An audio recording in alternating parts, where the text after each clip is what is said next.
कालच माळेवाड्या डिलिव्हरी झाली. आता मला सांगा त्या माणसाने डिलिव्हरीचं बिल भरलंय, आता लगेच तुम्ही लाईट बिल रात्री संध्याकाळी भरलं 5-5.5 कुठून पैसे दिले? आज एखाद्याला एका तारखेला पगार होतो पण तो नाही झाला, 10ला झाला तर तेवढे 10 दिवस तो काढून घ्यायचे. पण आज 1 तारखेला लाईट बिल भरायचे, 10 तारखेला एमएससी बिल फुकट कोणी समजा माझ्या 1 महिन्याचं बिल बाकी आहे ना, तर या महिन्याचं माझ्याकडे 2% व्याज घेतलंय. प्रत्येक महिन्याला लावलेलं आहे म्हणजे किती आमच्याकडे एक महिला आहे, तिच्या घरामध्ये 10,000-15,000 महिना कमवणारा माणसाला लाईट बिल भरलं जात नाही. तर दुसरा किराणा हे नाही का? 20-25 हजार रुपये इथं कमवतोय सरकारी अधिकारी सोडून.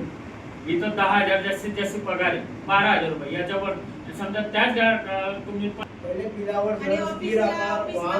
इंडस्ट्री नाहीये इथं, कुठला व्यवसाय नाहीये इथं, रिक्षा भाजीपाला चालवून लोक पोट भरतात. त्याच्यावर तुम्ही निवडी वसुली होत असेल तर साहेब हे चुकीचं होत आहे. नंदुरबारची पब्लिक एवढी शांत आहे आणि ज्या दिवशी रोडावर आले ना साहेब तर काय हाल होतील, काय परिस्थिती खराब होईल नंदुरबारची, याची तुम्हाला याची सर्व जबाबदारी स्वीकारावं लागेल.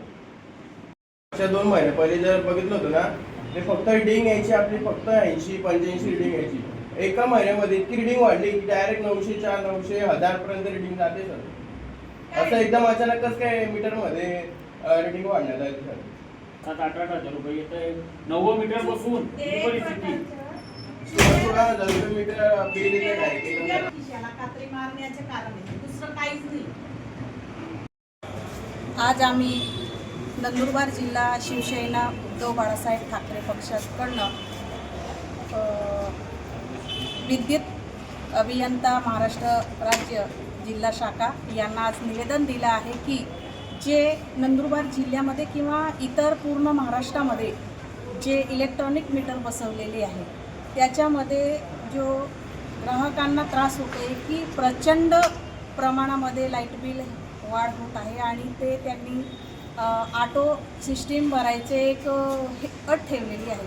तर एक अर्ध्या ग्राहकाला ज्यावेळी पैसे राहत नाही किंवा त्याच्याकडे मोबाईल सुविधा नाही राहत तर त्यांना पूर्ण जोपर्यंत लाईट बिल भरत नाही तोपर्यंत अंधाऱ्यामध्ये राहावं लागतं.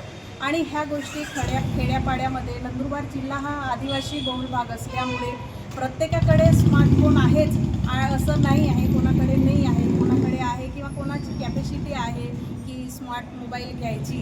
तर असं पण नाही आहे की यांनी ते मोबाईलवर फोन भरणे, लाईट बिल भरणे हे खूप चुकीची सिस्टीम केली आहे. त्याच्यामुळे ग्राहकांना फार त्रास होत आहे. त्याच्यामुळे आज आम्ही निवेदन दिलं आहे साहेबांना की तुम्ही नंदुरबार जिल्ह्यामधून हे स्मार्ट मीटर काढावं आणि जे मागील जे मीटर होते तेच लावावं असे आज मागणी केली. जर ही मागणी मंजूर झाली नाही तर शिवसेनाकडनं पूर्ण जिल्ह्यामध्ये आंदोलन छेडण्यात येणार आहे.